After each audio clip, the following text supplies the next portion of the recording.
Hello, friends. Welcome to an unexpected podcast. I'm Ez. And I'm Lane. And we're talking Tolkien. We're coming to you from the Fashion and Fiber. That's a lot to do over there, man. Why don't you let me fade it out? We're coming to you from the Shire of America, the beautiful state of Ohio, in a little village called Sweet Home Amanda. So that what I just did was actually because I was fading that music out live, guys. Yeah. Now it's in the past recorded, but it didn't work. I was manually fading, and I tried to say a line that's ingrained in my brain. Are we leaving that blooper in? Why not? When you look in the Palantir as, you're not really sure what you're going to see, man. Okay. Kind of like the mirror. It's vulnerable. Who was at the other end there? It's a vulnerable move. We have the power of post-production, but I don't think I'm going to use it. You know what we've always said? Organic is the way to go. That's what everyone says. I wonder if people saying like, wow, they've never jacked up a... No, just listen to the Discord chat. Never say never. Yeah, really. No kidding. So, anyways, tonight we're taking some time to reflect as a book club, trying to shamefully hide it from Gandalf the whole time. Don't let them see. No. All you uppers have written the script, and now it's time to dig deep into your comments and give you our reactions in the moment. We're also going to share our biggest takeaways, favorite moments from the Two Towers, and even talk book-to-film adaptations. Things we liked, things we didn't. But first, quick counsel. Sure. My friend. It's never long, right? No. It's always great. Brief counsel. Right. It's That brief. sounds like if we were in our underwear. Well, I mean... That's brief counsel in a briefs. Welcome. I mean, if you listen to Discord, Cold in here. You would know what's going on. So, wow. As wears flannel, we're not sure about, anything else. Do they make flannel underwear? Undies? I've had pairs in the past. You're kidding. Flannel boxers. You're joking me. No. Wow. Look into it, man. I'm going to. It's like a cold climate thing, I think. Yeah. You get into Minnesota and Canada I'm gonna have to wearing. I have to wait till winter comes around. Well, I wouldn't do it in the I get them on sale in summer. Maybe. For sure. Right? Yeah, you might have to get them imported. Yeah, from Russia or something. That's fine. Wow. From okay. Russia with love. I don't know about that. How you doing, man? I'm doing all right. I'm actually doing great. I'm so yeah, there I am. That's how I'm doing. Yeah. It's the first time we've cracked a few open before and had a nice chill, really good, afternoon. I mean, yeah, absolutely. Came over, we hung out. And by afternoon, I mean midnight. It is midnight. Well, whatever. We've been at this. It doesn't feel. It honestly doesn't feel like it. No, it doesn't. It doesn't feel like it. Yeah, we're just sitting here. We got some. It's Natter Day. Almost. It's almost Natter Day. It sure is. We are drinking. It's sort of a strawberries with cream twist on an old favorite. Okay. Natural Light Natter Day. It's for those who enjoy drinking strawberry lemonade and beer. It's fantastic. It's a little time to celebrate. We've come to the end of the second act of our 3-act, and that's exactly why we're doing story arc, and we're celebrating. We haven't had actually just in general haven't had beer in a long time. I didn't drink during the pregnancy or during Sarah's pregnancy. There were a couple times I had one, but it was approved by Goldberg. It was. I said, "Do you care?" It was a special occasion or something, or Dad brought it over and kind of forced me. Yep. And we're gonna do force me. So this has been fun, laid back, relaxing, maxing all cool. Shooting some b-ball outside of the school. That's what we do. When a couple of guys, we're up to no good. Started podcasting in my neighborhood. That's right. We got in one little talk, and our moms got scared. Right. Said they're going for the throne and the crown of Kirith Ungol. I don't know. I lost it. Wow, that was great. That was great. I fumbled at the one. Oh, but we are honestly just having fun, and it's been nice because, boy, it was looking doom and gloom there at the end of that, book 4. Honestly, so okay, what we did here is at the end of Fellowship, this episode we're doing right now was like 3 different episodes, and I think part of the reason we wanted to make it into one is just because it kind of fits together, and also like Two Towers, man, holy cow, great book, but I don't remember it being this hard to get. It was a struggle. I want to be honest. It was a struggle to get through. Yeah, exactly. Yeah, exactly. And I think that's part of the point is it's not, it's not the beginning. You're not all revved up. Mm-hmm. It's not the end. You don't have all this resolution. It's this, and the middle act is always hard, right? It's all this oh my gosh, the story's getting worse and worse and worse and worse. I'm more and more depressed. Are we ever going to get out of this? With little shafts of hope and sunlight in between, but not nearly enough. No. You know? No. So it's been so it's nice to just be kind of laid back and lighthearted here and take a look at some of your comments and cut loose a little bit. Honestly, so quick update. Cut a rug. Here. Life, by the way, in the last couple of weeks, school is ending. Yeah. Life has been crazy, friends. It's been crazy. So it's just, man, I cannot wait for the summer. That is, I've never needed it. I'm not really a summer guy with the flannel. Doesn't work, but. Have you ever done like a flannel cutoff? Like just cut the sleeves off, bro? Like total redneck? That'd be really cool. I've seen them before. Why don't you do that? I've actually seen flannel vests. You just wear. That's what I'm saying. Yeah. So, I mean, that'd be great. I think we need to make some. Let's have a little craft night. Okay, I'm down. And we'll do glitter glue on the back, and we'll say flannel wizard. Down. I need something. Sparkling to a town near you. To wear around Amanda. So people know. I gotta get my name. Well, that would fit. That would be fine. Yeah. That's Amanda approved. It definitely is. That and my Gollum cosplay. And my cutoffs. My jean cutoffs. Yeah, your jean cutoffs. That's right. Yeah. I wash the car in those too. Do you really? I do. How are you guys? I mean, little flip flops, and that's it. That's all. Just your car or anybody else's car? I use my back hair to actually to scrub it down. I see. Yeah. It comes in handy. Wow. Dad life. You know what I mean? Dad life. Mowing grass and washing the car with your back hair. There it is. There it is. Gee, mini Christmas. What is this? Is this Lord of the Rings? Hello. Okay. Here we are. All right. Well, no. In all seriousness, though, you're doing well. I mean, kids are. Yeah, life's great, man. Doing well. I am feeling that whole. I know, man. I feel like such a spoiled brat when I start talking about summertime, and I'm like, most people work the entire year. Why did we bring that up? I know, but at the same time, I think the way May goes as a teacher, it's almost like you have to have the summer. The month of May in education is nuts. Kids are ready to be done. Teachers are ready to be done. The atmosphere is just like utter exhaustion. Mm-hmm. Like if we weren't doing this tonight, I would have been in bed by 6 o'clock. Oh PM. Man, same here. Just because it's like a lot of assessing, a lot of testing, a lot of making sure you have all you got to get it done. Yep. Because if the kids are gone, well, good luck. You can't hey, could you bring Jimmy back in for a couple minutes? I just got to do another sight word inventory. Nope, sorry, he's gone. He's gone for the summer. So you go, Jimmy. But I'm excited because next year I've taught intervention for the past 3 years. Let's go. And I've got a new position. I'm going to be teaching second grade, and I'm very excited about that. Congratulations. Intervention's awesome. Yeah. It's a great field. It's actually the reason I got into education. Yes. But man, like all of the there's a lot of it's a different kind of pressure, I think. Yes. And I had students in kindergarten, first, second, third, fourth, and fifth this year. Yeah. And I had some other responsibilities on top of that, on top of my caseload, with just monitoring goals and creating goals and a lot of the same kind of thing over and over again.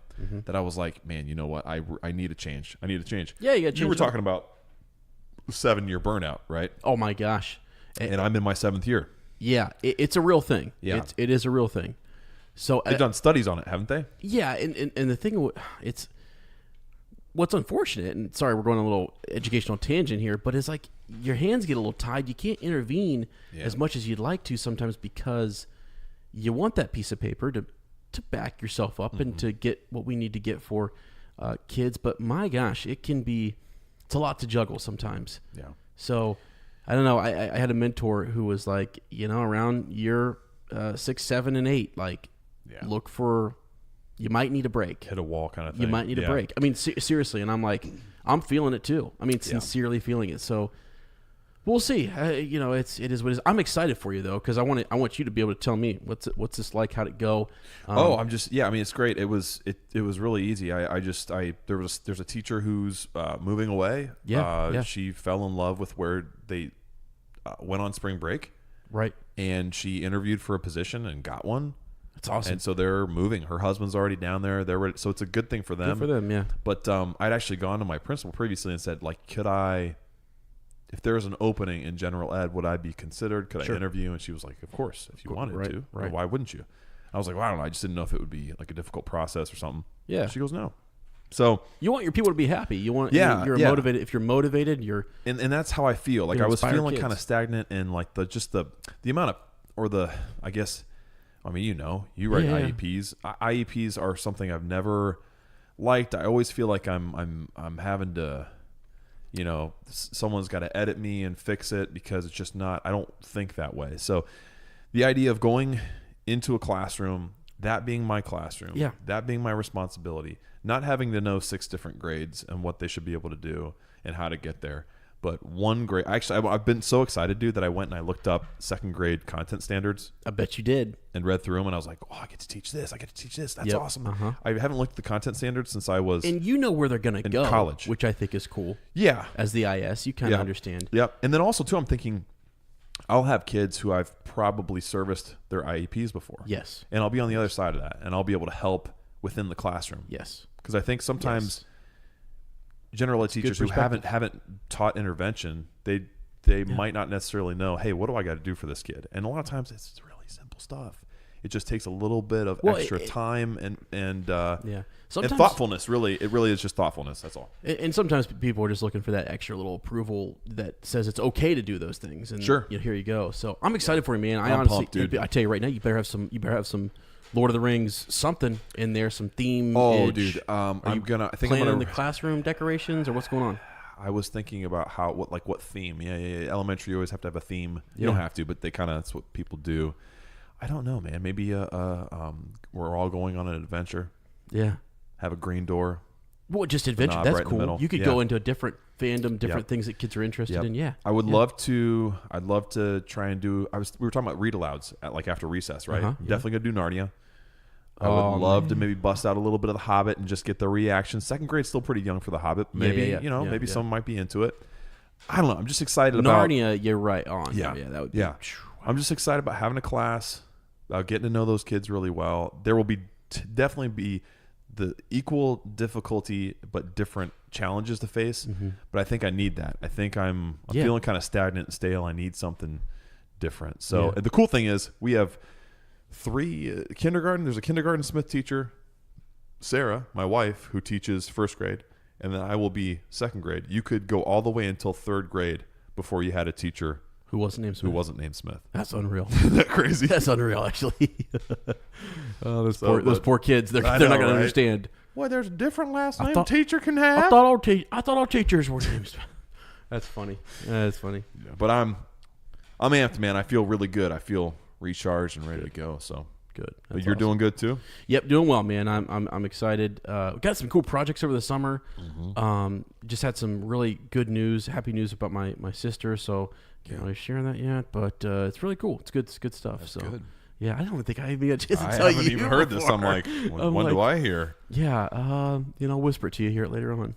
So anyways. Well, that's good. I'll speak it in code. But yeah, I don't know. I'm excited to do this episode as well. And actually, we've got the next. Lane went through and looked at the calendar, looked at Return of the King, and has everything mapped out, which is so helpful. And really looking forward to that. Yeah. I think you've got some people lined up. Yeah. For the reread. We've got a lot of friends that are going to be joining us. Yeah. in book 5 and 6. Yes. So that'll be fun. Yeah. So the way we're kind of laid out now, we will finish Return of the King around end of March, April. Okay. Of 2020. Perfect. So, and then I don't know what we're going to do. We might take a little break, and then I'm pretty sure we're going to start in the Silmarillion. To get ready for the show. And get dug in there, and It'll be a nice little, it'll be refreshing at some point when we do hit the Hobbit. It's such a weird thing to say that we didn't hit the Hobbit until like the end. I know, isn't it weird? Which is crazy. I don't know. Weird. It'll be awesome. It actually will. It's like something we're savoring. And by then it's just going to be. I still haven't read it. I can't believe it. I've admitted this. I love you guys. Obviously, that's why I'm telling you. But I've never. You never finished it. You've read it. Yeah, I always get to like 3/4 of the way where the trolls are. No, not even that far. No. Not even that far, bud. No, sir. Promise. God, it's I embarrassing. love you. I know it's God, embarrassing. I love you. It's embarrassing. Man. So. All right, well. But let's move on here, my friend. Let's get into it. We got a poll from I don't know. Just one I threw up. We got the word upper being thrown around. I don't know who coined that term. Just kidding. Are we looking for a spelling on this? But so I'm partial to upper, capital UPER, upper. Okay. But I've seen this whole UPPER thrown out a lot. And it's on the website and unexpectedpodcast.com. It's people are using it in the newsletter. It pops up in the group, and so I just wanted to know what are we thinking here? Yeah. And I love that there's different spellings. So I wanted to see, okay, what percentage uses this spelling, what percentage uses that spelling? Are there any other variations? Yeah, good thing you didn't ask me. So 66. Because there'd be a third P in there. UHPHERT.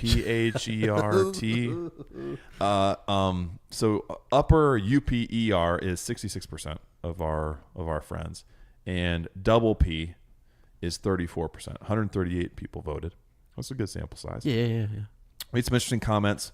Erica Barnes said, EB says, too late. I already hardcore UPPERD'd into the website. Great. And you're right, Erica, and that's okay. I like diversity. It's all about it.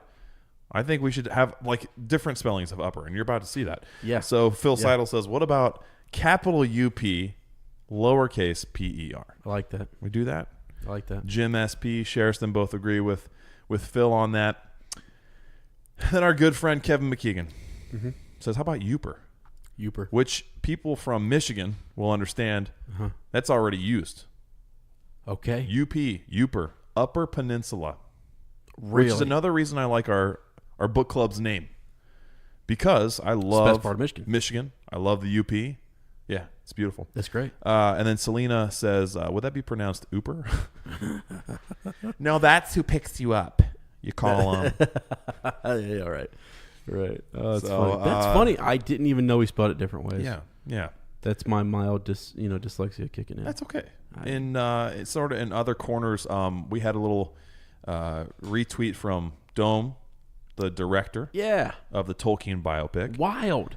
I know, right? We just kind of we posted that video of our reaction after watching Tolkien. We were beside ourselves. We loved it, and tagged him and Nicholas Hoult and Lily Collins on Twitter and said, "Thank you guys for just what you created." And Dome said, "Hey, if you're ever in Finland, the home of the Kalevala, which inspired Tolkien so deeply, I can arrange something." An afternoon meetup for you, with you. Is he serious? I think he's serious. I think he's serious too. I think he's serious. We just have to go there. So that's fine. That's another poll. Like, how many people are up for it? A lot of us said, "Hey, bank account is restricting me. Won't let me go." I'm in the same boat. So maybe we'll just have to get Dome on the horn of Gondor. Yeah, see if he can't, give us a little call. Yeah. Also, I looked into Dome, and he looks a lot like Viggo Mortensen. I don't know if it's because they're Scandinavian brothers or what, but it is pretty wild. The facial structures there are very similar, and I find that comforting as. I don't know why, but it gives me hope. It does. I'm looking at him here now, and you're right. It is. Doesn't he? Like the brow, the chin, the jawline. Jaw, man. Look at that jawline. I mean, he looks like. There's one in particular. I'm like, it's Viggo Mortensen balding. That's it. Absolutely. Okay, so let's get into it a little bit. Let's talk about our Two Towers reflections. Let's peek in the Palantir a little bit. This is we had a posting up in the group, and we just said, go ahead and comment if you'd like us to share your biggest takeaways from either the podcast, the book club, or the book itself. So Nicole Whitaker starting us off. Miss Positivity. Don't forget the sniffing. Yeah. Don't ever forget it. And she can't, because it's inked into her flesh. I just love her so much. Man, I love it. So great. She said Lane's mom as a guest. Yeah. And you know what? You stole the words from the horse's mouth, Nicole, because that's one of my favorites too. It was so cool having mom on and having her sit in, read a chapter. I didn't even think about it beforehand, but it's a chapter that made a lot of sense for her, being a gardener. Yeah. she's just like, she's loving this time of year because this is when you start planting stuff starts coming up. Yeah. Sarah's getting back into gardening. She wasn't able to last year because something with like if something could be contaminated with cat poop and you're pregnant, you're done for. What? I don't know. It like affects pregnant women or something. Really? You're supposed to stay away from, unless it's just an urban legend. But so Sarah wasn't in the garden this time last year. So much from you guys. Yeah. So anyway, that was awesome. I loved having Mom on, and your mom's great. Yeah. I love your mom. I found that like my friends like my mom way more than me. That's a little crazy, man. That's a little messed up. No, not more than I like my mom. Like they like my mom more than they like me. Oh, I see. What you're saying. Okay, I was gonna say that makes more sense. That makes more sense. Yes. Yeah. And my dad the same way. I'm like, hey, these are my friends, and I introduce them to my parents, and your parents are I cool. go to hang out with them, and they're hanging out with my parents instead of me, and I'm like, what the heck, guys? Like, I'll tell you what, though. I'm here. One thing about your parents, they are givers. They're those people that you're having a conversation with, and they listen, and they'll give their 2 cents, but they will also ask you.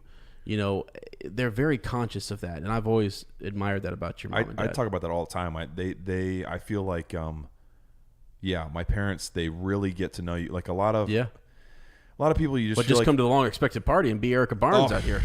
Sheesh. Hey, Joel, can you give me a break, please? Jeez. Yeah, they're great listeners. They're awesome to talk to. They will, if you ever come to a long expected party, they will be here, and you'll get to meet them and experience them in real life, and they will make you feel like $1 million. Yeah. They will motivate the crap out of you. Especially, my dad is very motivating. My mom is a good listener and a great counsel giver, and my dad will just say, just do it.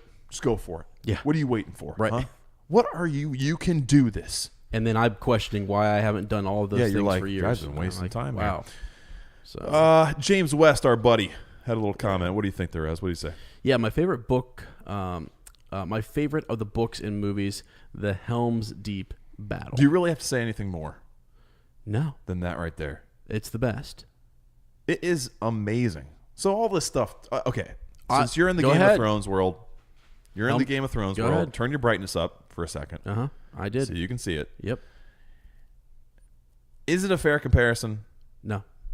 Is it just because they're both epic battles? Why, and why do they have to be compared? That's my other thing too. That is the other thing. Why do they have to be compared? Because they're different, way different types of battles with different powers and different.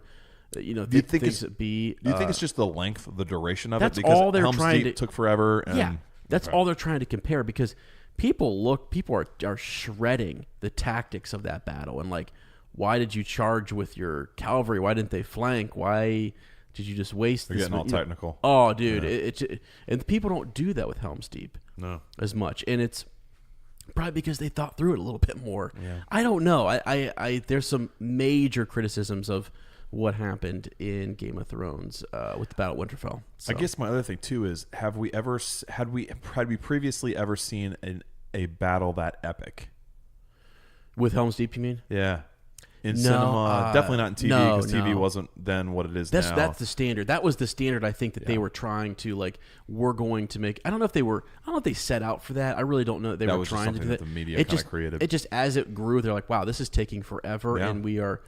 Going big here, which is great, but they're two completely different types of battles. It just doesn't even feel close to the same thing. And it's like the scale actually of Helm's Deep seems so much bigger to me actually, which is weird because you would think with all this, So I love that scene. I could get into that. Remember the first time watching and you see that scene where the lightning just lights up the whole valley. Oh yeah, and you just see endless Uruk-hai. And Aragorn just kind of looking out and being like, when Aragorn looks a little worried, you're like, oh boy, time to worry. Yeah, it's different things. Like for example, Game of Thrones was going for like a horror type movie battle scene. Very, very different. That's why it was so dark and you couldn't see a daggone thing. Yeah.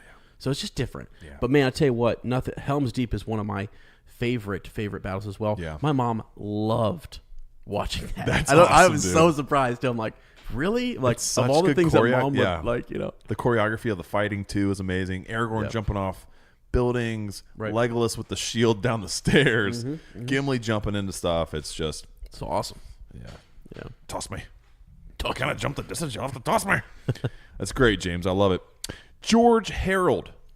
I don't know if we've ever read something from George before. This is great. Pretty cool. I love it. Very brief reflection.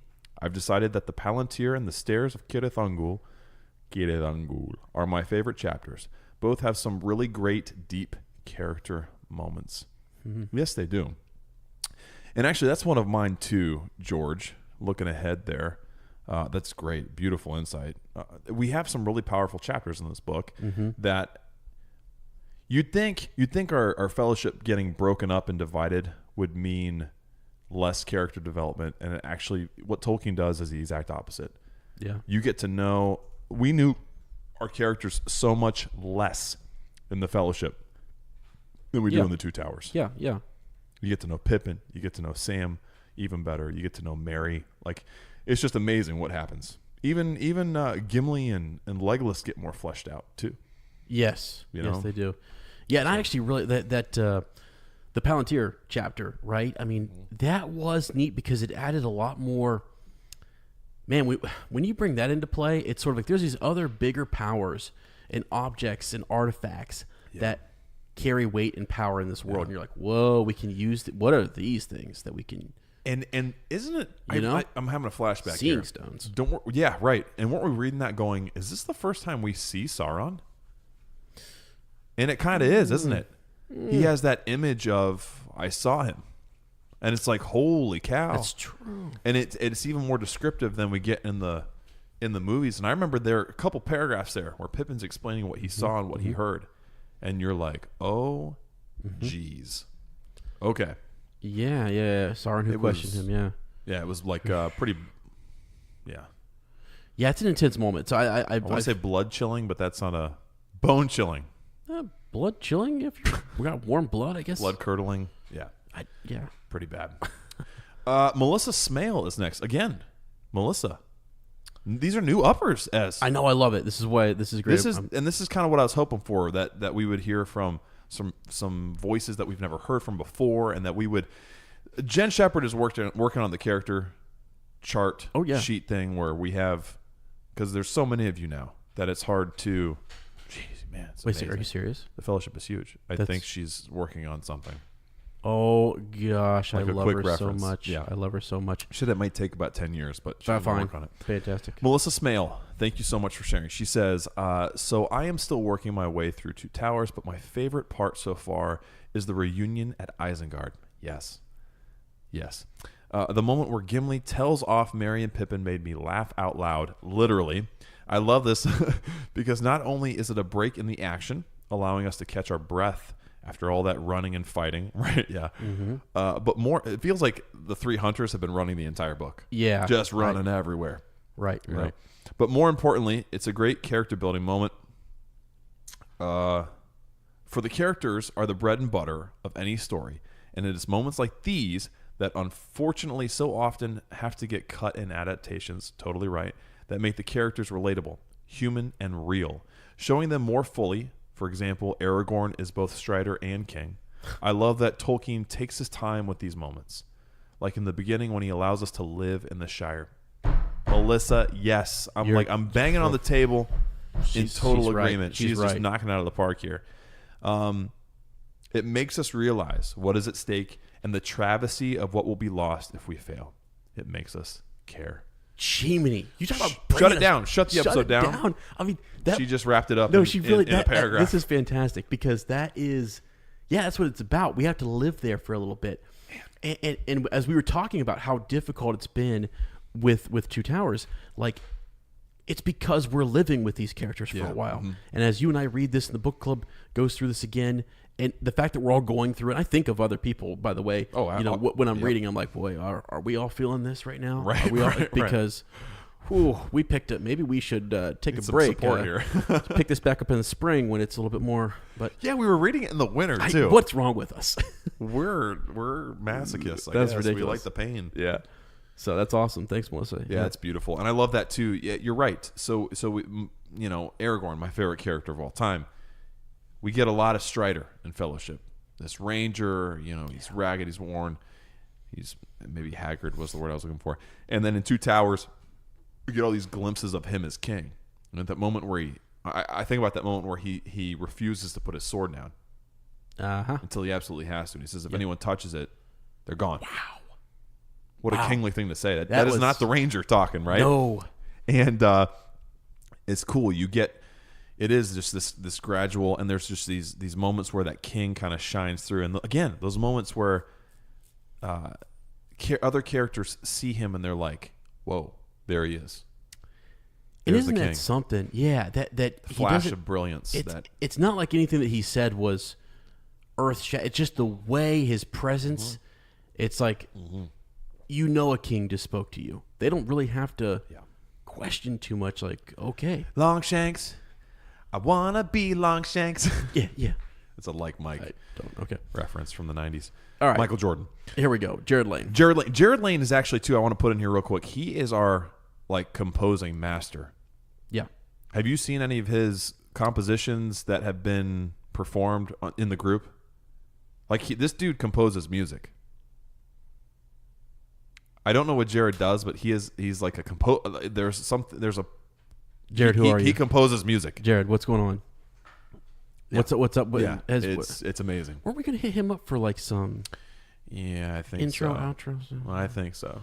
Okay. But he recently posted something, gosh, I can't remember, guys. It's probably buried now. But it was a video of an orchestra ensemble performing some music that he had composed. Jiminy. Yeah. So wow, Jared, pretty cool. Man, this is pretty cool indeed. Fantastic. Yeah. Okay, so my favorite part in the books is in the Journey to the Crossroads, when they look at the broken statue and see its crown of flowers. Wow. What how cool that is a moment that could be so easily overlooked. Uh-huh. But Jared's finding the beauty and the significance in that. Yeah. I love that. It's just crazy. All the different things that we you relate see to. And you bring forward. It's the last time Frodo and Sam see the sun and feel hope until they finish their quest. Yeah. Wow.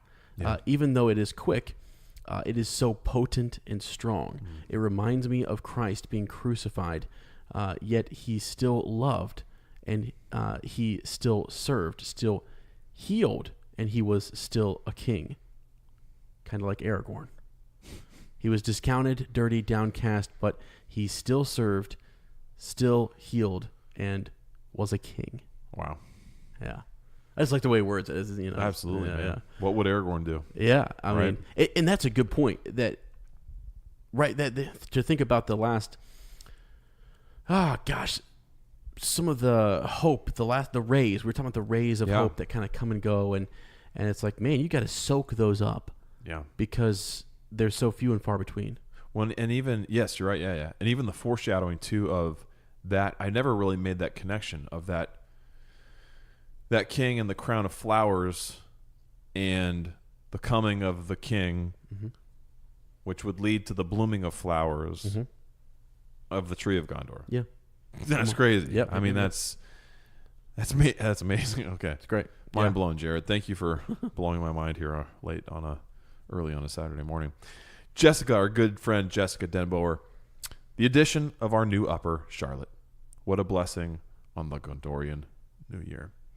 Yeah, I mean, the only way it could have gotten freakier is if we would have been finishing Return of the King at that time. Yeah, you know what I mean? Right, that would have been wild. Like we're reading about the destruction of the ring. Charlotte's born. Yeah, on the could still happen. So that means a lot to me, Jessica. It could still happen. Baby number 3 on the way. Never know. Maybe. No, not yet. I'll keep you guys posted. Oh my gosh, just the I still feel like I'm processing the fact that I have another daughter. She smiled at me today. It's just, dude, isn't her smile so cute? She smiled at me multiple times. Has, so I think Winnie has my eyes, but Charlotte has her mommy's eyes. Yeah. 1,000%. I kind of thought so, actually. Yeah, 1,000%. Because I saw Sarah's mom today. Yeah. And I really got to spend some time with her, and I was like, wow. Yeah. Yeah. But so I'm still processing that in a lot of ways. It's the same too, I'm sure, like the people in Middle Earth had to process, wow, evil's gone forever. Just an amazing thing. Like the day she was born, on the significance of that, the fact that she's this little princess, and I tell you who feels that as well as Winnie. Yeah. Winnie is obsessed with her sister. Yeah. She loves her. She never gets jealous of her. And guys, there's this crazy thing, okay? And I think about all these like strong women characters we have in Lord of the Rings. I think about, my sister, my mom, Sarah, obviously, all these strong women that we know in our life. And I just think like the way Charlotte looks at Winnie, she doesn't look at me that way. She doesn't look at Sarah that way. She has a special expression on her face, and it's like pure joy when she is interacting with her sister. And I can't tell you like what that means to me. It's unbelievable. It's so cool to see, and I don't know. It's crazy. It makes me think about all the best kind of relationships in the world. You know what I mean? I even going into like our book club. The way we've all found each other and are part of a fellowship. It's these bonds, guys. It's these bonds that is the purpose of life. It is. It really is. Yeah. Wow. Yeah. Just getting. You got Sherston next. Yes. Your girl Sherston. Sherston says it was so wonderful getting to know Curtis and more of Faramir in the Window on the West episode. And I gotta say that was one of I thoroughly enjoyed having Kurt here. Absolutely. What did we have to eat? We had a little that soup I made. Vegan pumpkin soup. Pumpkin ginger, and then he brought that salted rye. Yes. Good Lord. Yes. We ate bread all night. We did. He brought a giant loaf, and it was gone when he left. It was fantastic. Yeah. So maybe that's why we didn't drink beer. It was enough grain. Yeah, that was enough grain. We were drunk on bread. I mean, it was fantastic. So yeah, I actually, man, and he had just a way with the mic. Let me tell you, friends, guys, if you ever when you meet Kurt, which long expected party, he makes you feel exactly, and he'll bring something else for us to sign, no doubt, for year two. He is someone who makes you feel very, very special. Yeah, it doesn't matter who you are. It doesn't matter how well he knows you. He's the kind of guy. He makes you feel like $1 million. Yeah, $1 million. And I don't know. I mean, I think a lot of people have that within them, but he has a way of communicating it so clearly. Yeah. Like I'm with him, and I feel like I can do anything. Dude, me too. He's that kind of a guy. Oh He's God. That kind of a guy. I can't wait. It's like so, and we even plan like we're going to go watch a Reds game. Yes. In just a couple of weeks, from today. That's right. So I can't wait to see him, and that was really cool to have him here, and I was nervous. Because I'm like, man, I hope, I'd seen him at the party. He was always communicating with us. Yeah. Saw him at the shower. Yeah. Right. And then we had that episode, and yeah. I'm like, man, I hope that Kurt still likes me. Like, I hope that after doing this in person, he's like, still love the guys. And it was just amazing. We're sitting there recording, and it just makes you feel, like you're I don't know. I know it's special. I guess it's right. Absolutely, yeah. So Sherston goes on to say that the imagery is unparalleled there in Hinthanoon. The level shafts of the setting sun behind beat upon it, and the red light was broken into many flickering beams of ever-changing color. It was as if they stood at the window of some elven tower, curtained with threaded jewels of silver and gold, and ruby, sapphire, and amethyst, all kindled with an unconsuming fire. Yeah, just that description. I think that might have been one that Kurt picked out and read. I can't tell you. I remember us. Well, he picked out some. He brought some knowledge and really knew where to. We got going. I mean, that was the one that we got going so long. It was 3 hours. It was 2 episodes. Yeah, it was I think the same is going to happen with his. So he's Faramir. I think the same is going to happen with his brother Boromir when we go into Minas Tirith, because that's kind of a longer chapter too. Yeah. So with Mike Charles, I think that might also happen. But yeah, I think that was one that he kind of pointed out, and he was like, "Fellas, this is worth, this is as his wont. This is worth recognizing." Yeah, I thought I don't know, and that's what I'm looking forward to is when we get into Return, just having people on, getting some people who want to talk about even on the appendices. If you're one of our Valar patrons, we've kind of lined up some episodes there. If you want to talk about the books, talk about the books. I don't care what we talk about. I love when people bring in a little extra knowledge and talk about their favorites and what they're passionate about in the series. Absolutely. Charlotte Hinton, our good friend, she says and Charlotte Hinton's been around forever, hasn't she? Gosh, I love just forever. Yeah, it's fantastic. One of the originals, one of the stalwarts. That's right. We were actually just hearing some stalwarts talk about, hey, I didn't say Star Wars. I said Star Wars. As he did, yeah. Haven't even sent in my Tolkien story yet. I think Christopher Michael just sent his in. He and we did. had some other old faithfuls who were like, I haven't done mine yet either. So get those Tolkien stories in if you feel the spirit leading you. Charlotte Hinton said, "You both catching up before the rereads." I love that. Because I'm sure it's not for everybody. I'm sure some people are probably like, guys, let's get to Lord of the Rings. Hire an editor. Come on. Right. But it's nice to know that, because we feel like every time we get to see you guys, comment or share something, it's us catching up with you. And it's a very Hobbity thing to do. It is. And that's why what we are. That's what we are. We don't try to pretend to be something we're not. And so it's nice that's appreciated. We appreciate that, Charlotte. And then she said all of Faramir's parts. Yeah. I don't know if that's, I don't know. She means I don't know what parts. she's saying there. Charlotte, is there a little crush going on? Some clarity. I'm kidding. I'm just kidding. Charlotte is the mother of Ricky. Yes. And Ricky is the one who took Billy to New Zealand. Yep. And just took him to dang near everywhere in Middle Earth. Fantastic. And Charlotte, unreal, by the way. I know. When I It's amazing. stop and think Isn't about it, that I'm like, crazy? wait, what? It's crazy. I feel like we heard from Charlotte like within the first few months of starting this book club. And Absolutely. So it's really cool to hear her, share and that she's still commenting on stuff. It's pretty fantastic. cool. Yeah, Faramir's parts. I don't know what she means by that. That sounds like a great name for a podcast, by the way. It really does. It really does. Faramir's parts. Cue the music. All right. Phil Seidel, our good friend Phil. Yeah. I'm slightly biased, but have to say Faramir and his Rangers. Yeah. Outside of that, just the back and forth between our guys is always enjoyable. Well, man, he and Charlotte, same deal. I don't know if it's a back and forth. What would you call it? I carry most of the weight. That's what I thought. Back and hair, again. Back and back again. Yeah, I don't know. Yeah, lower back ponytail. Gee, some of the stuff from the Discord chat is bleeding over onto I know. the. We're having fun here, right? I know. It's fantastic. This is a little. I don't know what a freebie. I guess. yeah.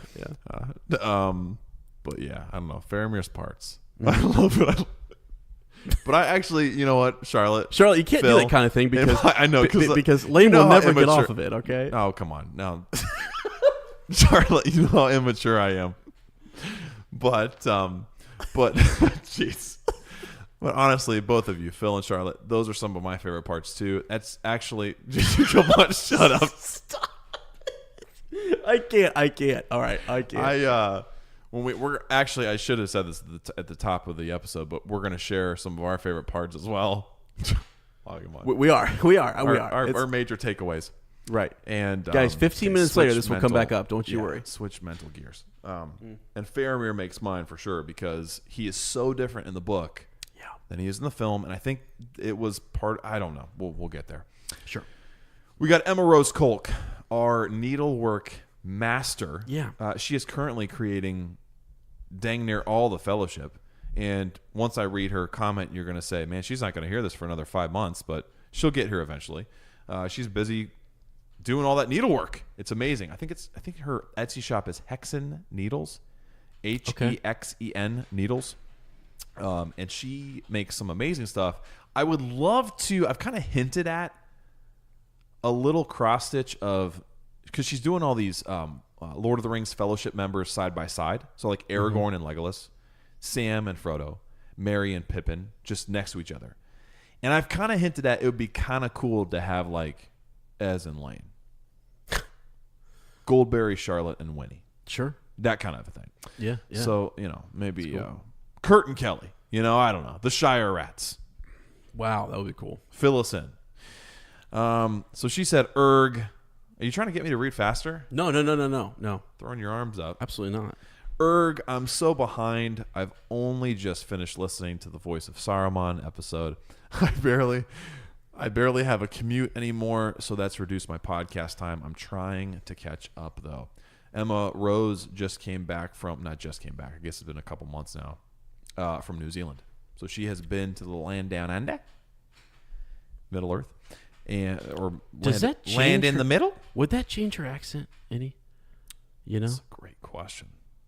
Yeah. Emma Rose, did you come back and people were like, You sound like a Kiwi now, honey. What would I don't know. Accents confuse me. Yeah, because the British accent is much closer to the Kiwi accent. So is would it you easier have, to do? Would it be like us going down south and being like, "Hey, what's up, man? How are you?" Like, yeah, you kind of pick up, or like when I go up north to Canada and I say, "Yeah, you know, hey, no problem there." Yeah, you know, I got some fish on the back there. You I did don't come even back realize actually, it. I'm talking like that a little bit, you know. Right? Yeah. When you came back, There's a big Sasquatch out there in the bush, and they come in and they rip my pants off, and looking for the parts. The ponytail. We're done. We're done. We are done. Where's Faramir's parts, eh? Oh my gosh. I don't know. It's out in the bush. So Emma, you're going to let us know about the whole accent, situation. We'd have to get a recording. All right. So yeah, absolutely. All right. Yeah, you got the next one there. Yeah, we got Pao Jardy, and Pao has been sharing like crazy. She's active. She's in there. She's sort of a newer upper, but man, stuff all over the place.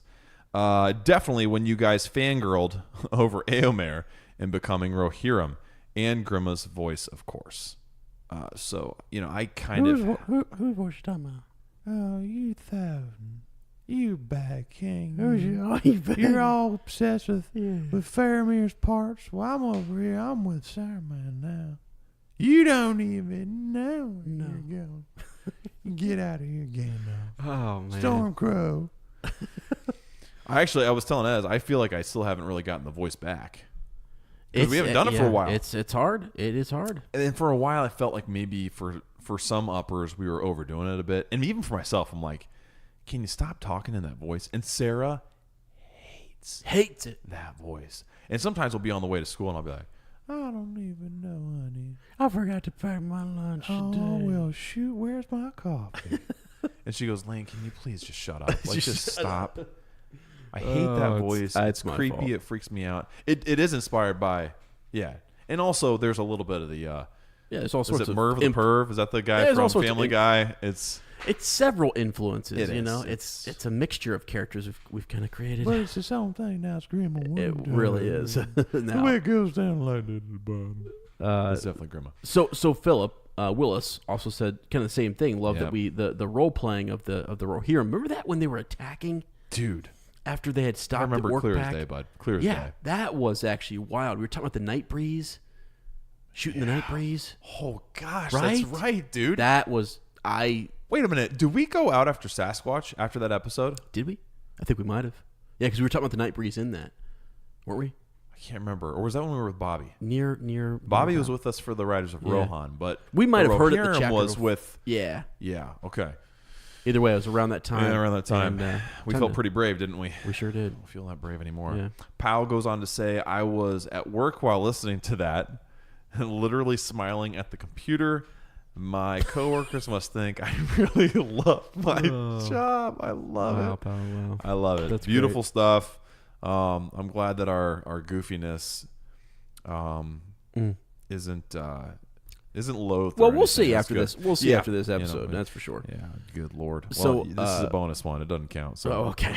Yeah, you're right. Yeah. What'd Shelby say? So Shelby, another newer upper.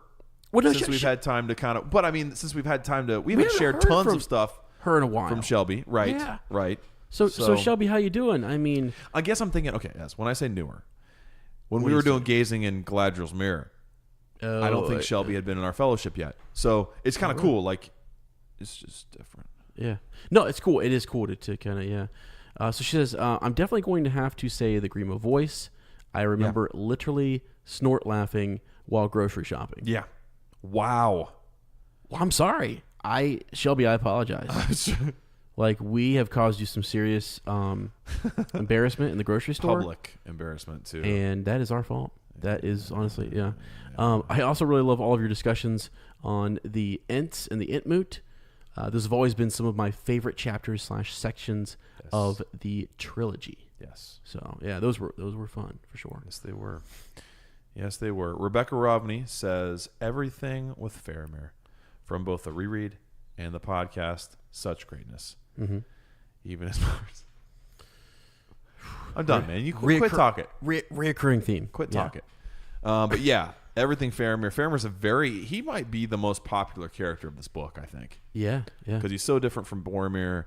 but he's very much like Aragorn, and just really unexpectedly comes out of nowhere and helps our poor hobbits when they need it most in a very threatening area, and lends a helping hand. So Rebecca actually just got done working out to Enya for her entire workout. Yeah, that's right. Yeah, and she is now a member of Team Swolhan. Yeah, she is a woman of Swolhan. Good for her. So you guys, if you guys go, you get, because Ez and I were back on the workout train. Right. If you get on that train, you feel hashtag it. You feel like you're back in Middle Earth, just lifting horses, listening to some Enya. By the way, it's the best workout. She has the best workout music there is. That's wild. Hashtag it.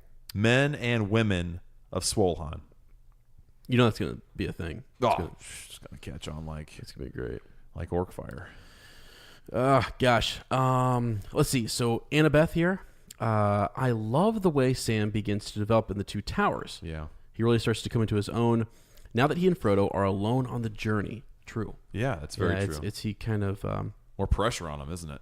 Oh yeah, yeah. He's his right hand man. Yeah. Yeah. He goes from being sort of a tag-along hobbit in the Fellowship to being really the only thing keeping Frodo going at times in Towers. I think he has always been Samwise the Stout-Hearted, but it becomes far more evident in the Towers, and it will just keep going in return. Yay for Sam, my favorite character. Yeah, beautiful. Yeah. Yeah, and man, because we have we have all these other characters we meet, right? Like Faramir and Theoden and I almost said Theoden. I'm saving a couple because they're mine. Éomer and Éowyn. Don't you steal? Don't you dare talk about my character. Would you get irked? I would. I told you. And brand me? I swear. And I swear, boy. Ark and Brand. And but Sam, because he's a strong character in the first, Fellowship of the Ring as well. And so we get more. We just get more, and it's deeper. And jeez. Okay. Andy Armstrong says, the shock of hearing my name on the pod. Well, Andy, here you are again, my friend. Wow. It made me feel like a part of the gang, which you are. Yeah. You're the heartbeat of this fellowship as well, my friend. And if I'm honest, mildly aroused. There's parts moving all over this episode. There are moving pieces. And I love it. We can't really control. And it's fantastic. Organic, one would say. It is. Are your pants back on? Mine? Yeah. Dude. Andy, we just want to say, if you hear your name again, just control yourself, okay? Speak a word of command if you need. Absolutely. Arousal is fine, but there's just a place and time for it. And I guess maybe, during the book club is about the best time you can, It depends on where you're listening, all right? So honestly, it does. I'm kidding. We're teasing. It does. Andy, that's awesome. We've had other people kind of say that, like, hey, this is why we created this. We want to read your names. We want to read your stories. Yes. We want, we wish we could do it more, honestly. We really do. And I've been well, I don't know what's the word. I don't know. I'm done using words that Lane's going to twist on me here, so I'm done with it. I have been hinting at doing a couple, like upping the Bywater post game here for return. We've got a little something extra. Really? Yeah, because I think we've got some. Why don't I know about that? Well, because I like to keep a few. You're gonna do a business meeting right here. Magic tricks up my sleeve.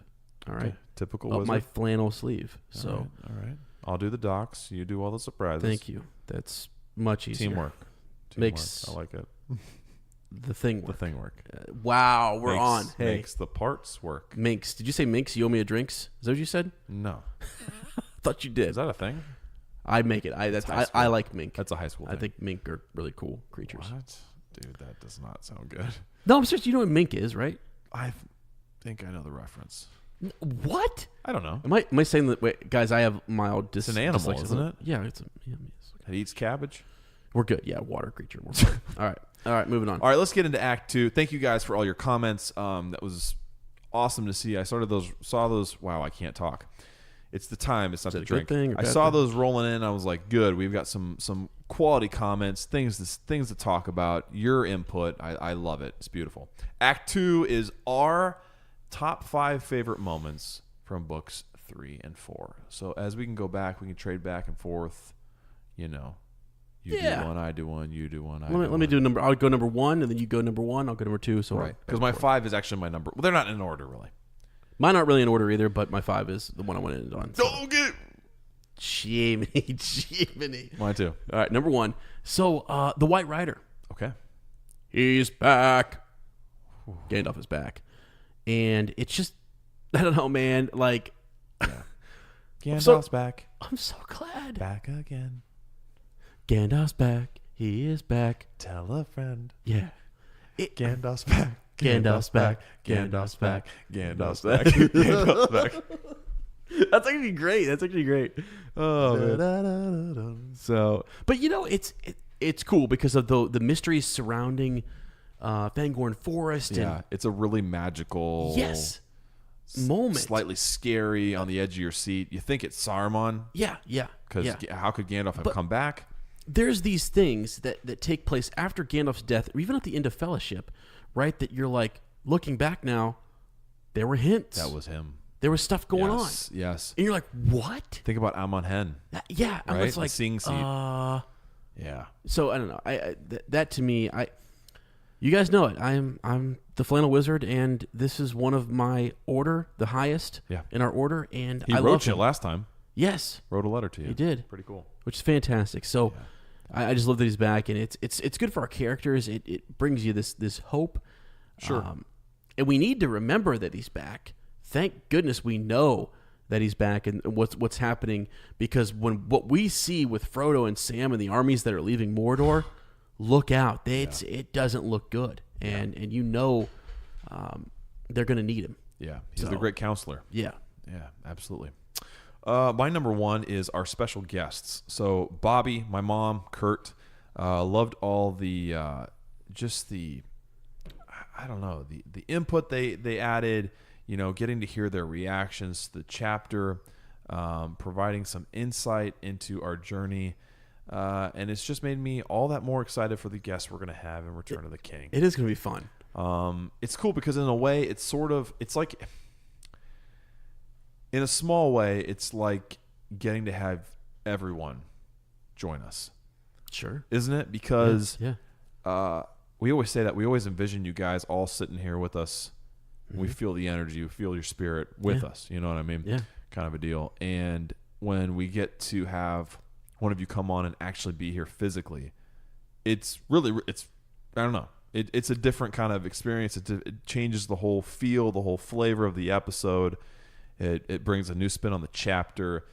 I don't know. It's something magical to it. And it's really cool to start with Bobby. Yes. Bobby's an old friend. Yep. A friend I've always talked about literature with. Someone who has always been like a brother to us, you know.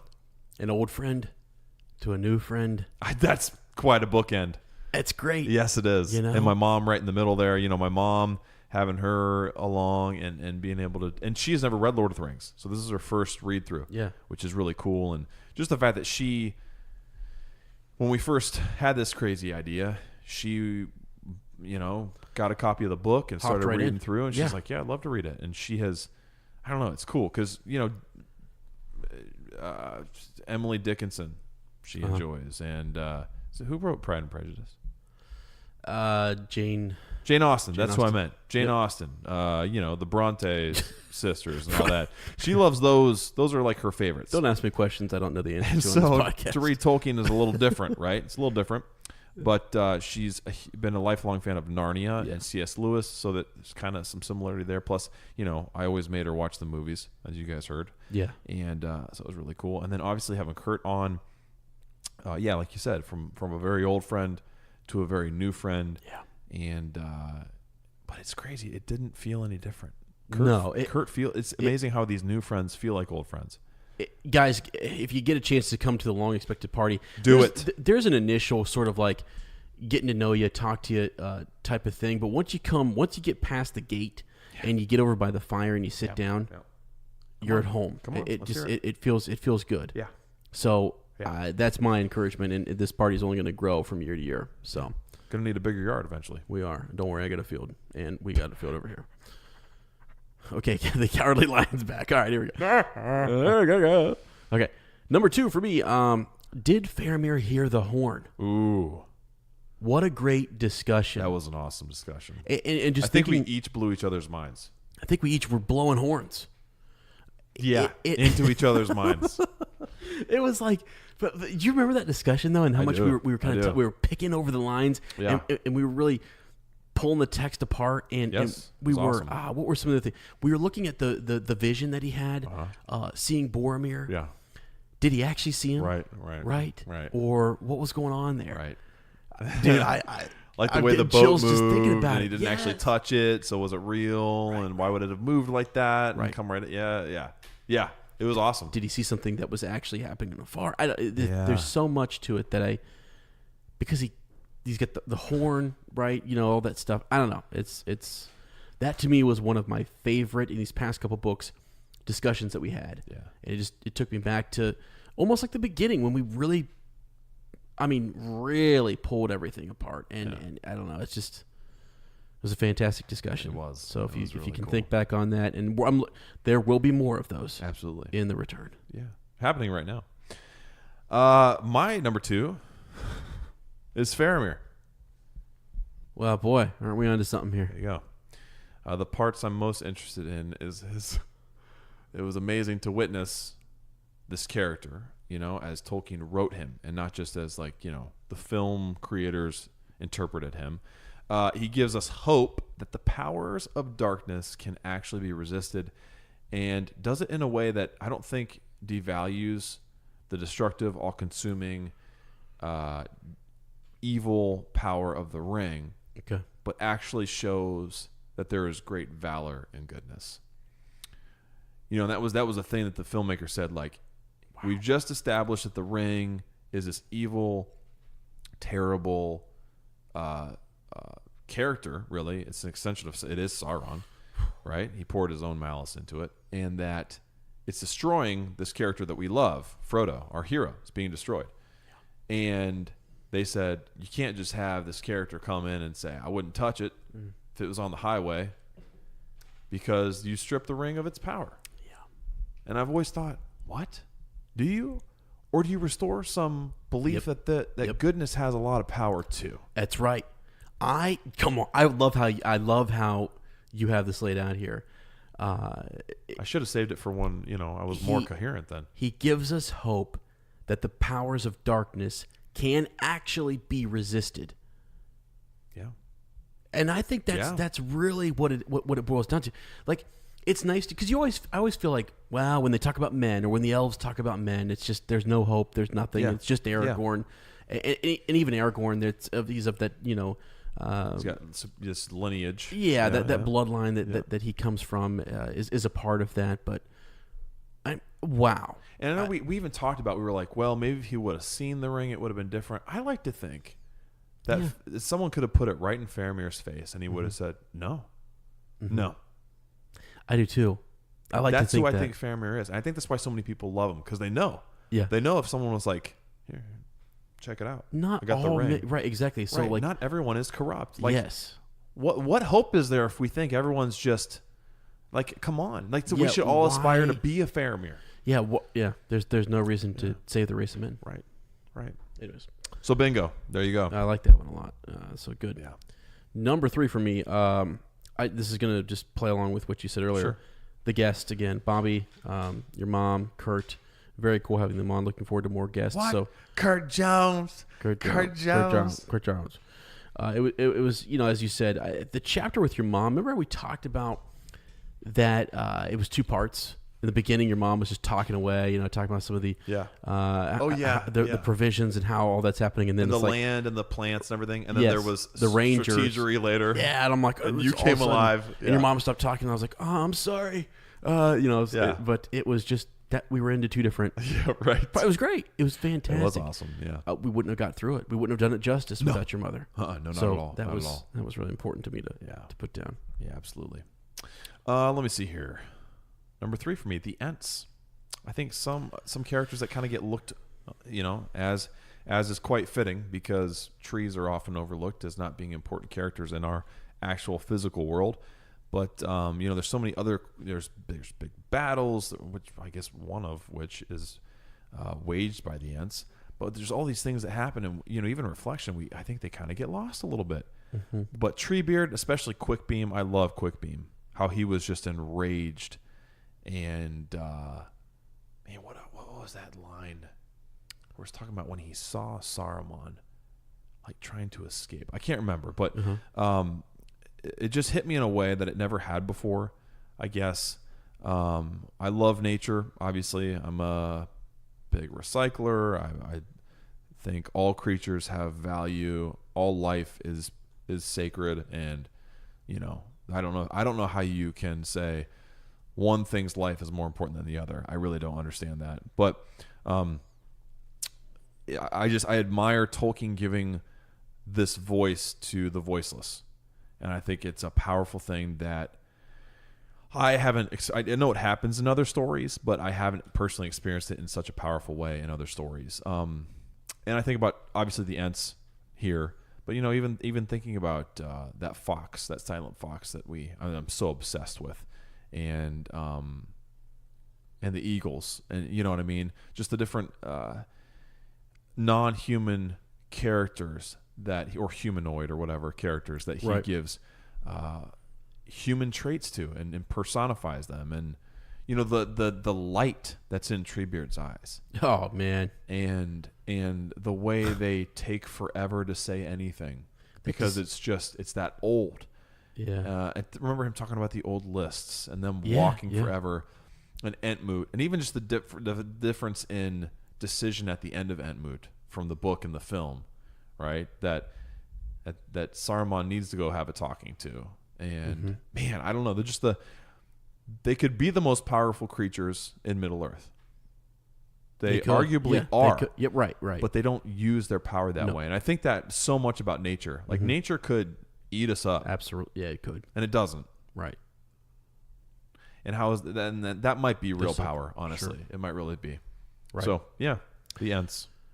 That's awesome. Yeah, you would Pippin at one point. I think you said this. Just talking about the what he sees, in their eyes, and that's right. He remarks on it later, doesn't he? Reflecting on it, and just in years in the future. Yeah, when he talks about. Just that's amazing. Yeah, I know. And I think we all have moments like that with nature, where we see something and we're like, I don't know. We try to describe it years later, and it's like I can't do it justice. A sunset you see, or it doesn't even have to be something that's quote unquote living, just something you experience in the natural world that is so primal that you're like, you had to have been there, man. I'd love to tell you about it. We've even had experiences like that. It was so beautiful that I can't even do it justice by talking about it. Yeah, it's a good point. Yeah. Okay, so for me, my number 4 here, let's put Worm Tongue. I don't know why I did that. Grandma Worm Tongue. It was fun. Y'all coming to this golden hall. There ain't no gold here. I stole it. But really, so I put Worm Tongue, but actually, one of my favorite parts to this was King Theoden. Yeah. Like, just the idea, like, he kind of comes out of this on his own. It's different. Yes, he does. And I feel like there's more power. It is more powerful. You could say, well, they're lessening Gandalf. No, actually, I think the way you're making Theoden more significant. And also you're like Gandalf is playing more true to his role in that. It's the speech and how the power of words and things like that. I don't know. It was really interesting when he puts his. He's a convincer. He's not a manipulator. Yes, kind of exactly. Very different from our friend Grima. But when the king puts his hand around his sword and he feels it again. Wow. And that's funny you bring that up because you say that and I'm like, yep, the book was even more powerful than the film, and it's a powerful moment in the film. It is.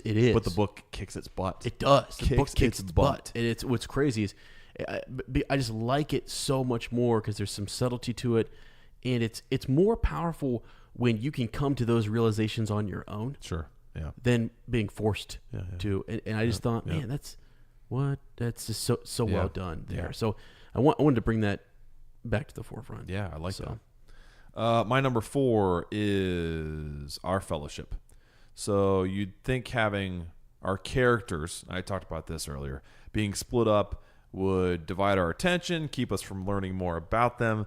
But it's Tolkien, all right, the man, the myth, the legend himself, who uses this physical separation to go deeper with each character that is present in that moment. And my personal favorite is all the hobbits, right? We get to know them all on such a deeper level. Even Frodo. Even though it feels like we spend less time with Frodo, we get to know him even more. We do. And it's just like a lot of like intense moments, and him dealing with the burden of the ring, and him being wary of like, you know, who he interacts with, and that whole all the interaction with Faramir is amazing. That relationship is just amazing. I'm glad you said that. So yeah, it's one part of Faramir. Right before you had brought that up, I was thinking back. Remember how much you see from Sam and the other hobbits, how they admired or they elevated Frodo. He's in the same league as Bilbo. Yeah, right. Versed in the Elvish tongue and in different things. And all these adventures and experiences. Just and, the wisdom around him and things as hobbits, you know, go. It's when he's with Faramir. Yeah, that was another glimpse of that happening. You almost have to remind yourself when you get past Faramir and it's just Frodo and Sam and Gollum, like that's still Frodo. It's almost like that part of him starts to kind of get lost a little bit. But Sam every once in a while reminds us of it. Yeah. Because there's just such a heavy burden on Frodo. Yeah. But he's wise. Yeah. And I don't know. It's really it's really cool. It's crazy how all that is balanced in the story. Yeah. So. And the way we get to know like the younger hobbits, right? Merry and Pippin, especially Pippin. We get to know Pippin so well. I don't know. It's just it's really cool. I think they're such lovable characters for a reason, and we get to just know them so much more intimately here in the book. And I loved every second of it. I really did. And even like I'm thinking Gimli and Legolas, we get to know them so much better, and even these new characters that come in. Like you're stealing my thunder. Talked about Theoden and my point number 5. Son of a gun. The friendships we made along the way. There you go. because the hunters have this friendship. What? You said because how many times? Because of the wonderful friends he does. We're off to see the king of the Golden Hall. The friendships we made along the way. I didn't work at all. You could have said wizard. I know. I don't know why. I don't know why I didn't. It is something I can't take back, Lane. But you know, like think of the hunters, and you think of the friendship between that trio, and then we get to meet Éomer. We get to meet Éowyn. Yeah. We get to meet these other characters that we fall in love with. Yeah. We meet new friends. Yeah. We meet new people in this that are great. And isn't it crazy how it's almost like the fellowship only grows stronger. Yeah. They split apart and they're all in all these different areas and lose track of one another and aren't together physically, but they each little group that carries on is that much stronger than even the whole group was together. Yes. Yeah. It's great. Look at what Merry and Pippin accomplished Pippin accomplished with the Ents. Look at what Sam and Frodo are able to do, how far they're able to get, and then 3 hunters, what they're able to do with Gandalf joining up with them. And it's just crazy. It's wild. My number 5 is our fellowship. Come on. You said that already, Lane. Yeah, I did. The upper community, as it continues to grow, not only in number, because that's really not, well, it is important. We want as many people to be uppers as possible, but it's not like a driving factor. The most important thing is that we continue to grow in quality. You know, a deepening bond, continuing to be positive, you know, lifting one another up, encouraging one another. How many people have posted lately? They said it's been a really hard day. Yeah. It's been a really hard month. It's been a really hard year. Right. And I want to thank you guys for the positivity, talking about our entire group. Yep. And then how many of you uppers jump in there and you say, you know, we're here for you. Whatever you need, let us know. Yeah. You're a valuable, important person in this world. Yep. Keep going. That's huge. See it through. Man. That's huge. See it through. See it through. One of the things, just to hop on this here, the idea that, like, if you need a little bit of encouragement, and you've got some of these lore masters out here who can relate and show you bits and pieces of the text that will connect with you and inspire you and things, that I have people reaching out to me in the group doing that very thing. It's wonderful. It's fantastic. And so, we encouraged a few episodes ago. We encouraged some of our uppers who are well versed to take on that role of teacher. Yeah, absolutely. And to help, because we're going to have a whole bunch of new people coming in to watch the show. Yep. So we are not going to be the community that's bashing, that's getting on people because they don't know what have you. No. My gosh, if you love this stuff and if you love this author and you love the world that we're in here and you're escaping to it, then let's enjoy it. Teach us, learn, follow me, come with me. Yep. And I don't know, man. I'm so excited because we do have that group. We have that caliber of people in this group, and you guys make that. It's all you. It is all you guys. 100%. So, all right. Well, that's kind of our reflections from this past book. Now we're going to do a little quick book to film. We won't take real long on this, but just things that we're going to start with the things we didn't like so much. We're not going to say the things we didn't like altogether, but just some things that were kind of like, oh, all right, from the Two Towers film. Sure. And just the knowledge of the book and the translation of that. And then we're going to end with 3 points each of things that we really liked that the film did. As you want to go first? So here we go. So just things, and again, as you said, it's more just that I like the way the book did this. Sure. And as I mentioned earlier, if the books didn't exist, the films we wouldn't know any better, kind of a deal. Yeah. Right. Yeah, exactly. Yeah. Theoden, not just when he comes out of that stupor, but when he's leading the charge. Yes. You know what I'm saying? He's out in front. He is back. You talk about, when people, I felt it more in the book when they saw their king, and when he brings Éomer up and he lays his sword down in front of him. I'm just like, what? This is great. Yeah. This is great stuff. Yeah. This is a miniature sort of like Return of the King. Yes. Yeah. Absolutely. And it is actually in and of itself a foreshadowing. Yeah. Yeah. Sure. Of things to come. Yeah. It's so epic, and it's so cool just to sort of see him talking to Gandalf and listening to that council as they ride forward, and the decision, also the strategy in talking to some of his men about what's happening in his land, and how are we going to counter that? What should we do? And getting kind of get up to speed on things. Also, the whole bit with Grima, him being around for his role is so different, and his relationship to Theoden. I gotta say, I like Theoden in the Return of the King films better than Two Towers. Okay, I feel like exactly what you're saying. I'm just gonna say it more bluntly, probably. Sure. He's a little more mopey, a little more like resistant to listen and cooperate with anyone. It doesn't. I don't know. Like after he comes out of that control that Saruman has him under, it's kind of like, all right, I don't know. He's always butting heads with Aragorn. He's like telling him off at Helm's Deep. He's annoyed with Gandalf. I'm like, all right, like that's a lot of conflict. Yeah, I don't know. Yeah, I agree with you. I think it's it's he is different. He is more, to put it the way you said it, but more badass in the books. You're right. When he gets to return, yeah, it's different. He's a different Theoden, man. Yeah, maybe that's part of the thing too. Is they were trying to have a more of an arc. Sure, That's fine. More because development, but the Theoden that we see in the film in Return of the King reminds me of what we started to see here in Two Towers in the books. So absolutely, yeah. So my first thing I wasn't really too fond of was what happened to Faramir. For plot's sake, I don't know. Like what?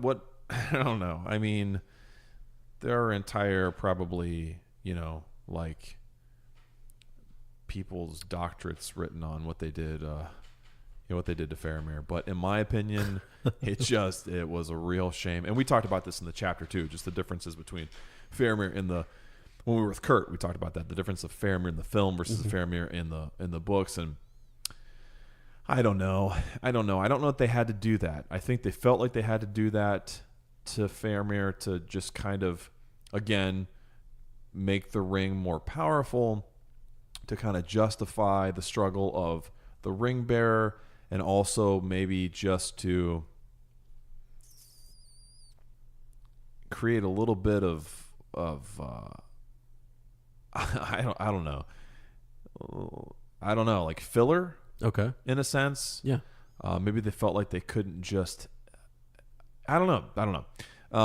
And I'm saying I don't know a lot. I don't know why. But I don't know why you're saying I don't know. It felt forced in the worst way, and it just didn't do him. It hurt. It almost hurts. Like, the Faramir in the books now, and you're like, that so many people that aren't going to read the books are going to know Faramir that way. Yeah.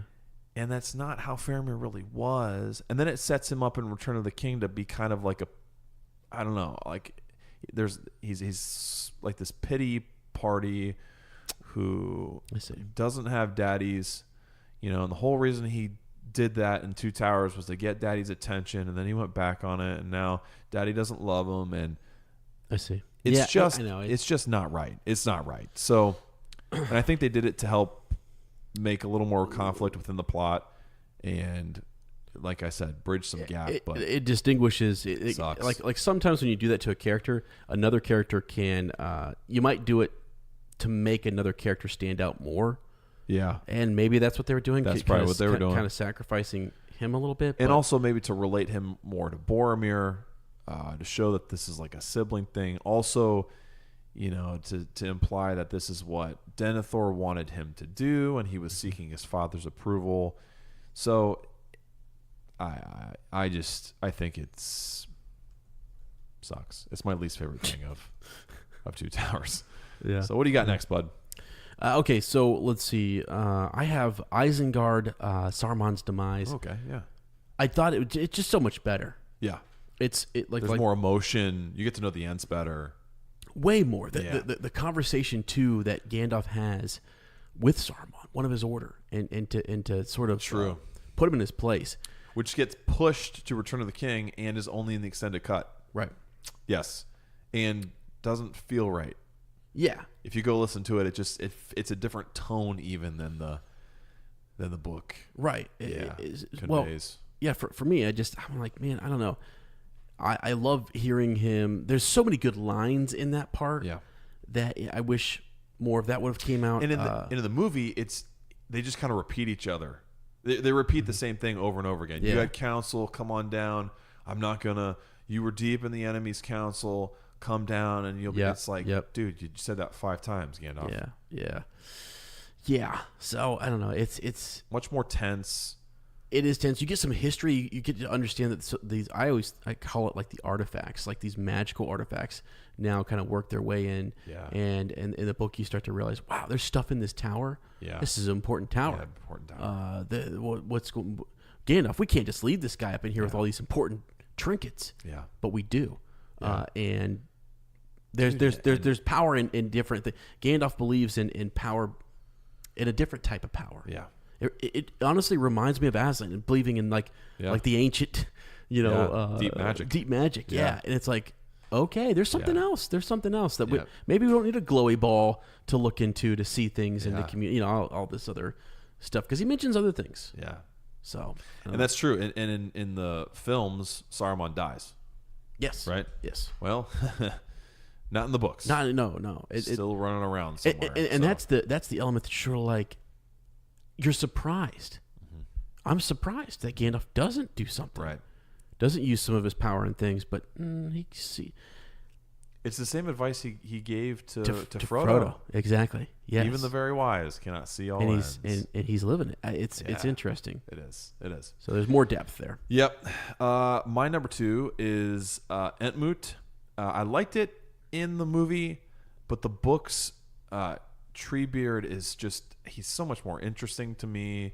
Yeah. He's not as like resistant to get involved in the world of Middle Earth, and in the movies he is. He's like, it's not our fight. We're not gonna. And the result of Entmoot is we're not gonna go to war. In the books, he recognizes Saruman as a traitor. Mm-hmm. He's almost coming to the realization that, like, okay, this is what he was doing when he was coming and talking to me and walking in my woods. It wasn't to enjoy the woods. It wasn't to be my friend. It was to find a way to use Fangorn as, as a tool to build his industrial, machinations, and then also to get through. And I don't know, much bolder. And Entmoot just had a different feel in the book to me than it did in the films. It was kind of like anticlimactic, I thought.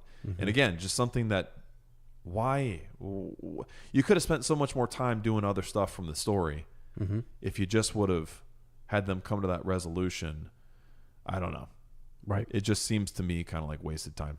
So yeah. What's your number 3, honey? No, number 3 here. So Elton Brand, is that who that is? Erkenbrand. I just thought it was cool. I think it's neat that you have this other character, and I get that it's kind of blended in, but man, I to think that he's out there, out and about, just doing things. It reminds me of like this warlord that's out there, just like while this has been going on. Here he is. Somebody's got to step up and take care of business. You know what I'm saying? Yeah, I mean, Rowan ain't gonna run itself. Honey. There are rumors of him moving about and things, and where is he? It's just kind of a cool thing to think about. I don't know. And something else. Something else that it does that the movie kind of gets wrong is like the whole thing with Éomer, how he is banished and he's gone, and that's kind of who Erkenbrand is in the films. He's Éomer, coming back with Gandalf. Maybe but it's just maybe why we like him so much, Yeah, maybe, but I'm wrong. Dude, I don't know. To me, he's like, I had my Glorfindel in Fellowship and Erkenbrand. Hey, that might be a new T-shirt idea. It's really cool. I think he's awesome. Yeah, and it's the way other characters talked about him. I was like, who's this guy? Yeah, ace in the hole, my friend. Who's this fella? I mean, it's actually really neat, and I was just like, oh my god. Yeah. So I don't know. That's something I really enjoyed. Yeah. So my number 3 comes right into that. My number 1 was what happened to Faramir. My number 3 is what happened to Éomer. Yeah. For plot's sake. Yep. Again, just like what you said. In the film, he's hardly there. He's there a bit in the beginning. Grima gets him kicked out. He's gone. He doesn't come back again until, Gandalf brings him back with the Rohirrim that's been banished. And I just think what you did there is you totally destroyed any possibility for Éomer and Aragorn to have any kind of relationship on screen. Mm-hmm. Yep. And if you think about it, they maybe share screen time like maybe a handful of times the entire series. They never, I guess, okay, when the Rohirrim circle around, right? But as friends, it's not there. They don't have the whole thing where they say, "Let this be the hour we draw swords together," and they're fighting together at Helm's Deep. Yeah. That line is given to Theoden instead, and it's like, well, you finally woke Theoden up from hiding in the Hornburg, and now he's going to go fight. Like, I don't know, stinks. Yeah, I hear you. So, because he's just a really nice character that again gets kind of lost, and that relationship is non-existent. So let's talk about things that we liked, Des. Okay. Things we liked. Oh, I love your number 1 in the film here. So, yeah, I have Gandalf flashback. Yeah. Right. Just I thought that was good for us to have, and it was neat. I mean, even it's in the very beginning, right, where you kind of hear just some of the echoing. If you listen really closely, and then you hear Frodo, Gandalf. Yeah.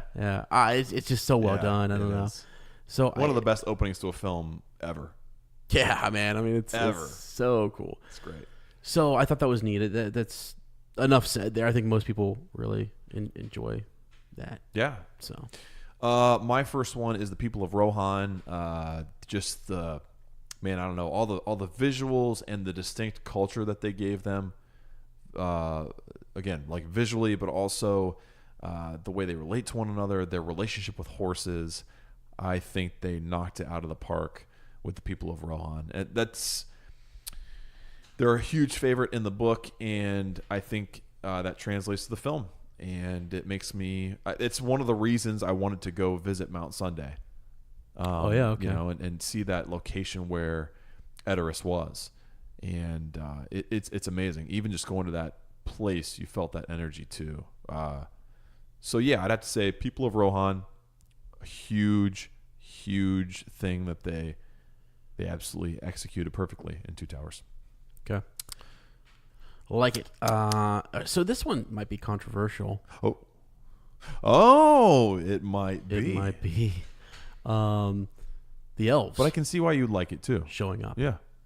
I honestly, it's one of those things that like my family has always really liked that scene. Yeah. Yeah. So is that our chair squeaking? What's going on? Something happening? A little extra squeak going on in the chairs today, guys. Sorry about that.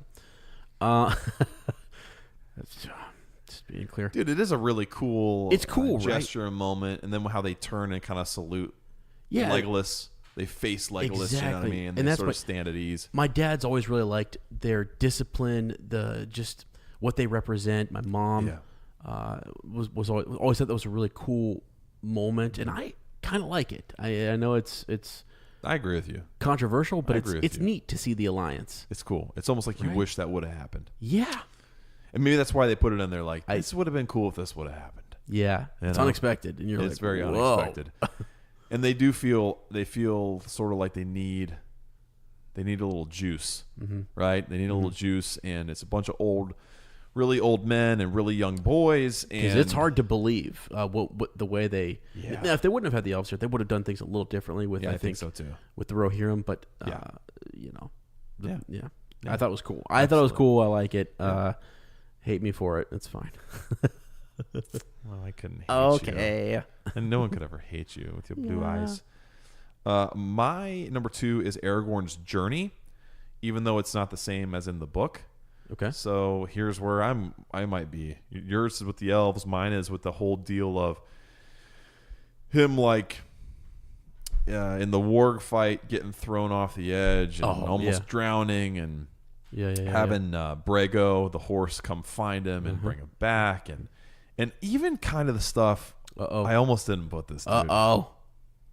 No. I even kind of like the love triangle. I do too. Just a little bit. And I think it's because. But I don't think it's him. I think it's just. No, it's not. It's just. Eowyn's infatuated with him and loves him, and we get a hint of that, dude. We get a hint of that in the books. It talks about how she looked at him, and it's all just her perception of him, and it might be maybe it's just like her recognizing that he's this great figure, like the door, the guards at the door did. Sure, yeah, it might be that similar, but there's also sort of, I mean, there's a bit of like, I don't know, and maybe it's because she's a woman, he's a man, and we've been so saturated with the movies, but there's just there's a little flavor of that she could envision herself loving him, I think, in the book when I read it that way. Okay. And so anyway, yeah, you're right, and it's not really, and I don't think when I watch the movies, I never look at him and go, oh, he's thinking about maybe being with Eowyn. No, never once. I don't either. Never once. I think that he, again, is this character who's kind to everyone. He's like the guy who, or the person, it could be a girl, women do this too, who might unintentionally give off vibes of flirting, but it's just them being nice. You know what I'm talking about? Yeah. Like someone who's so nice to everybody that some people could interpret it as, that person likes me a lot. I think when he looks at her too, he sees that he sees something special in her. Yeah, sure. And he sees that power. So, which is neat, right. And it's neat that Theoden leaves her in charge.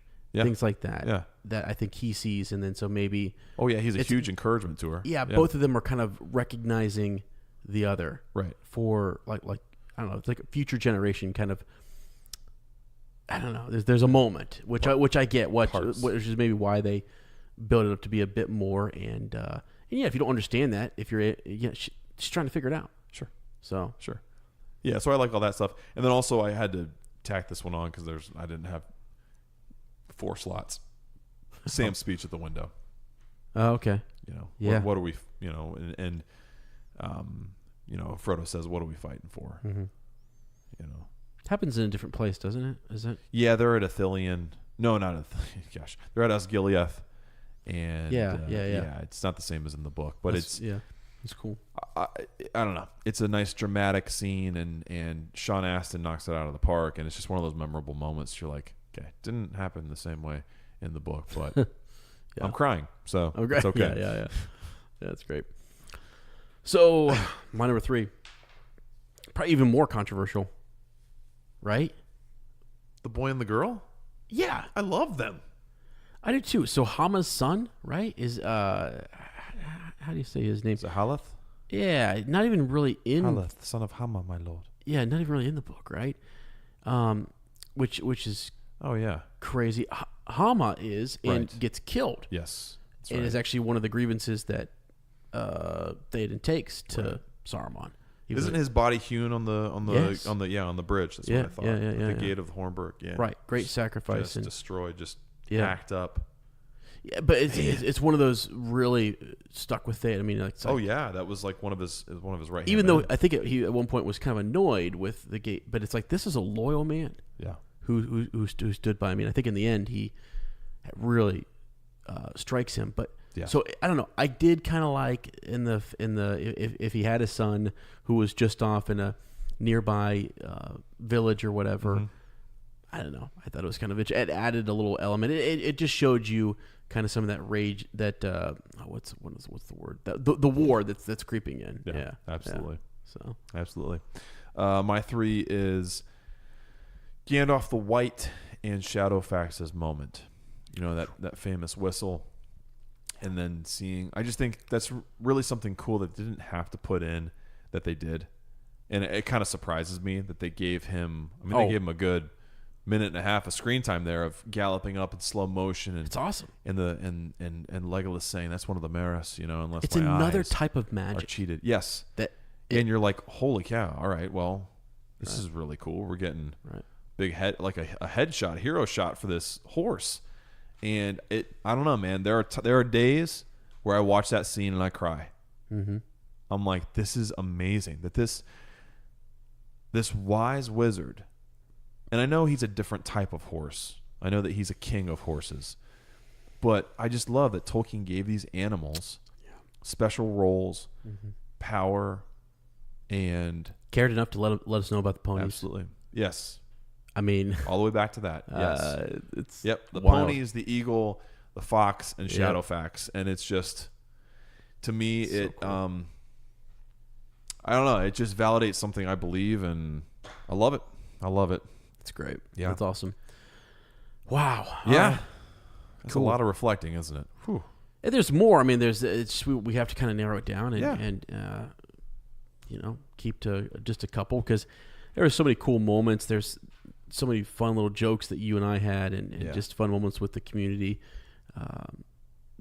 So it's been a lot of fun. Great. Yeah.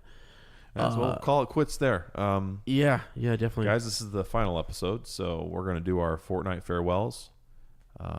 Forever farewells, right? We're never coming back, are we? Are you joking? Why would you say that? Some people got really upset. I got really upset. Yeah. Don't ever say that again. Forever farewells. That'll be our last episode. It'll be I can't even say it. Forever farewells. Well, then people are going to be like, well, I can't tell. I can't tell if he's saying. We gotta call that episode Into the West, right? Dude, guys, we're never having a final episode, okay? Couple weeks, guys, just wait for it. No. We want to thank you for peeking in that Palantir with us. Next time, believe it or not, we'll be riding or streaking. Hopefully not naked, but I'm just thinking. It's the theme just continues. A horse goes really fast; it streaks. I don't know. It's ridiculous. Into Book 5, Chapter 1, Minas Tirith. And we'll be arriving with Boromir himself, somehow, some way, in the person of Mike Charles. That's going to be fun. A lot of fun. Awesome. Yeah. If you like our podcast, don't forget to subscribe, like us, write a review, leave a comment, or send us a Shadowfax. We'll see you next time, and remember, Frodo lives.